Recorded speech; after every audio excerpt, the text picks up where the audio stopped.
레버리지에 대한 모든 지식, 핀스토리.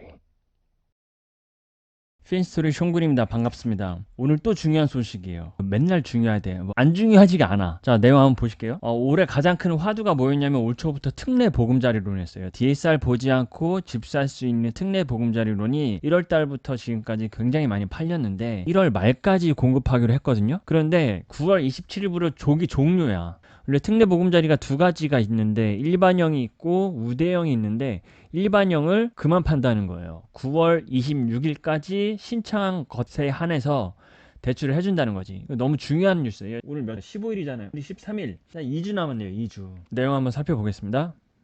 오늘 어떤 일이 있었냐면요. 금융위원회에서 시중은행 관계자분들하고 주택금융공사 관계자 불러서 가계부채 현황 점검 회의를 했어요. 그동안에 뭐 50년 주담대가 사라진다 말아진다 가계대출의 원흉이 특례 보금자리다 이런 얘기가 많았는데 금융위에서 실무자들을 모아놓고 이제 얘기를 한 거지. 지금까지 상황이 이러니까 지금까지 상황은 주담대가 너무 급증했어. 그게 주범이 특례 보금자리랑 50년 주담대야. 그러니까 앞으로 이렇게 가자라고 실무진끼리 접촉을 한 것 같아요.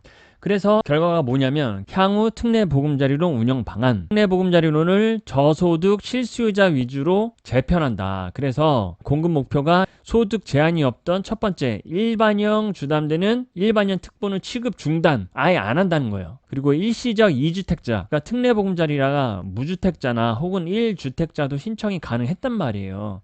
기존 1주택자는 이거를 3년 안에 처분하면 됐어.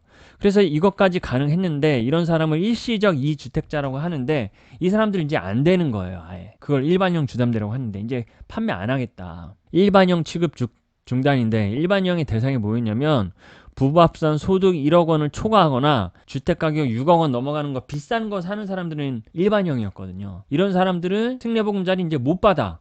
그죠? 못 받아. 그런데 그거 말고 우대형인 사람들 부부합산 소득 1억 이하나 주택가격이 엔드 조건 둘 다 1억 이하고 주택가격이 6억 이하면 우대형은 내년 1월까지 계속 할 수 있어요. 일시적 2주택자들 보게 되면은 무주택자가 아니라 기존에 주택이 하나가 있어서 3년 안에 처분 조건부로 특보를 받는 사람은 안 돼. 이제 굉장히 중요하죠. 언제부터? 9월 27일 수요일부터니까 지금으로부터 딱 2주 남았네요. 여러분 추석 전날이네. 추석 전날. 일반형 특보나 그 일시적 2주택자는 26일 화요일까지는 접수할 수 있다. 화요일까지는 접수하는 거는 잔금이 언젠가 간에 실행을 해준다. 그렇다고 뭐 1년 뒤 이런 건 안 될 것 같고 특보 신청해 보신 분들은 알겠지만 90일 전에는 신청 가능해요. 90일 전에. 대신 이제 전산으로 신청할 때는 70일 전밖에 그 입력이 안 되기 때문에 70일 전으로 해야 되지만 90일 전까지는 가능하다, 여러분. 그래서 어떻게 해야 돼요? 지금 특보를 할까 말까 고민 중이신 분들은 의사결정해야 돼. 추석 전에. 제가 보기에 이게 그 추석 전날까지 기다리면 또 전산 다운되면 뭐 난리 부르스 칠 것 같거든요. 그래서 고민하고 계시는 분들은 지금 움직여야 돼요, 여러분. 이 특례 보금자리 일반형이 왜 좋아? 최대 5억에 9억까지 주택을 5억까지 받을 수 있는 소득이 얼마야? 한 5천 정도 되잖아요. 그리고 신용대출도 받아도 되고 하기 때문에 이 특례 보금자리가 여러분 조기 종료됩니다. 이런 일이 생길까 말까 많이 걱정스러웠는데 요즘 매체에서 나오는 언론 헤드라인을 봤을 때 이런 게 터질 법 했는데 진짜 터져버렸네. 그래서 9월 27일입니다, 여러분. 그리고 또 한 가지 중요한 뉴스. 50년 주담대도 이제 칼질이 들어갔어요. 손질이 들어갔어. 하나은행 홈페이지에 있는 공지사항을 제가 가져와 봤습니다. 주택담보대출 기간 변경 안내, 대상상품, 뭐 하나 모기지로 뭐 집 살 때 받는 모든 대출들, 주거용 오피스텔까지. 변경 전에는 최장 50년이었는데 이제 최장 몇 년이에요, 여러분? 40년이야. 50년 안 판대. 이제 40년. 언제부터? 9월 14일까지. 내일부터네. 내일부터. 그래서 오늘 회의하는 걸 알고 하나은행에서 먼저 날린 거지. 공지로. 우리는 9월 13일까지만 주담대 판다. 9월 14일부터는 40년짜리만 판다. 50년 없애는 거지. 그래서 50년 주담대가 이제 실질적으로 중지예요, 중지. 그러면서 이번에 오늘 회의 있었던 자료에서 보니까 산정 만기를 40년으로 다 제한해버리면 50년 상환이 충분히 가능한 사람, 그러니까 젊으신 분들 20, 30대 대출 한도가 축소되는 게 아니냐 이런 얘기를 하니까 또 여기서 보면 이 30대 그 청년층은 소득이 충분히 입증되면 또 해준다 이렇게 흐렸어. 이렇게 명확히 좀 가이드라인을 주면 좋은데 지금 어떤 은행은 만 34세 이하는 50년 가능하다 이렇게 돼 있잖아요. 정확히 가이드라인을 안 줬기 때문에 각 은행들의 자체적인 매뉴얼에 따라서 움직일 것 같아요. 그러나 공식적으로 50년 주당대는 끝났다. 이제 끝났다. 자, 그리고 또 하나 중요한 개념이 나와요, 여러분. 오늘 회의 중에 뭐가 있었냐면 회의의 모든 내용은 뭐예요? 타겟이 가계대출 줄여. 특례 보금자리 줄여. 일반형 공급 안 해. 그리고 50년 주담대 안 팔아. 한도 줄죠. 그리고 또 하나는 DSR을 손을 봤는데 드디어 이걸 손을 봤어.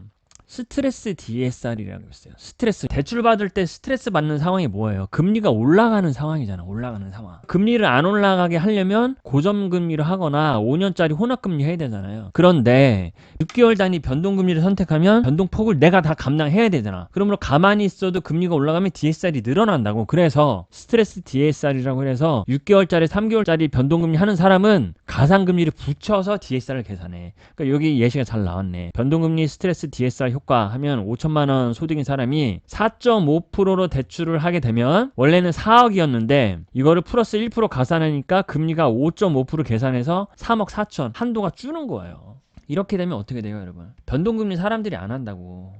못하지. 한도가 주는데. 그러면 자연스럽게 뭘로 가요? 고정금리나 5년 혼합금리로 가겠지. 그러면 은행에서 이런 거 뻔히 알고 있는데 5년 혼합금리를 지금처럼 싸게 팔겠어요? 안 팔겠어요? 나 같으면 안 팔지. 손님이 몰려오는데 금리 높이지 않을까? 첫 번째, 특례 보금자리가 조기 종료예요. 일반형. 그리고 두 번째, 50년 주담대 이제 안 판대. 중지했어. 그 다음에 세 번째, 스트레스 DSR 적용해서 대출 한도가 줄어. 이 모든 게 타겟팅이 뭐예요, 여러분? 대출을 줄이겠다는 거예요. 그동안에 한 일주일 동안 가계부채가 늘어났다, 원흉이 특보다, 50년 주담대다 얘기 많았잖아요. 그리고 DSR 손볼 거다. 이게 다 나온 거야. 지난번 영상에도 대출의 문턱이 높아진다. 대출문이 좁아지고 있다라고 말씀을 드린 거고 실질적으로 오늘부로 다 좁아졌네 이제. 그죠? 자, 그러면 우리가 궁금한 건 이제 이런 거지. 앞으로 시장 상황이 어떻게 될 거냐. 저는 대출 쪽을 오래 있어서 대출 전문가지만 뭐 부동산 시황을 보고 그런 사람은 아니지만 오래 보다 보니까 보이는 걸 어떻게 해. 요새 뭐 투자 1년 하고도 막 강의하는 사람 쎄구만. 아무튼 그래서 제 개인적인 의견을 말씀드리면 거래량이 느렸어요. 자명해. 가격도 올랐다고 바닥은 다 찍었어요. 그리고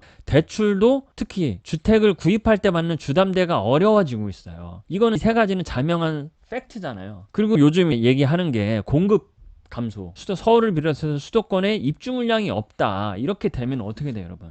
그동안의 지난 장을 봤을 때 입주 물량이 준 거는 공급이 줄어들기 때문에 가격 상승의 원동력과 동기부여가 됐단 말이에요. 그래서 이런 상황을 비춰보건대 내년, 내후년에 다시 장이 급등장으로 간다. 이런 얘기들이 본 것 같아요. 그래서 가격이 다시 오를 거냐, 여러분. 글쎄 저는 잘 모르겠어요, 사실. 대출 받기가 좀 더 어려워졌고 금리도 지금 올라갈 것 같고 미국에서 장기채 금리 더 올리면은 은행들이 사실 이 정도의 가상금리로 버틸 수는 없거든요. 그래서 집값이 더 오르는 데는 좀 한계가 있지 않을까? 저 그냥 개인적인 생각이 들고 다만 입주 물량이 준다는 거는 전세가에는 영향을 확실히 줄 것 같아요. 그러므로 역전세 대란이 있다고 했던 거는 사실상 그냥 묻혀서 큰 뭐 쟁점이나 사건 사고 없이 넘어가는 것 같고 전세가는 좀 오르겠지. 그러면 전세가율은 오르면서 좀 갭이 붙는 상황? 그런 상황이 또 오지 않을까 싶습니다. 그래서 제 채널의 대부분이 이제 내 집 마련하시는 분들이 모여 있는데 지금 올 상반기나 지금까지 구입을 못 하신 분도 계실 거예요.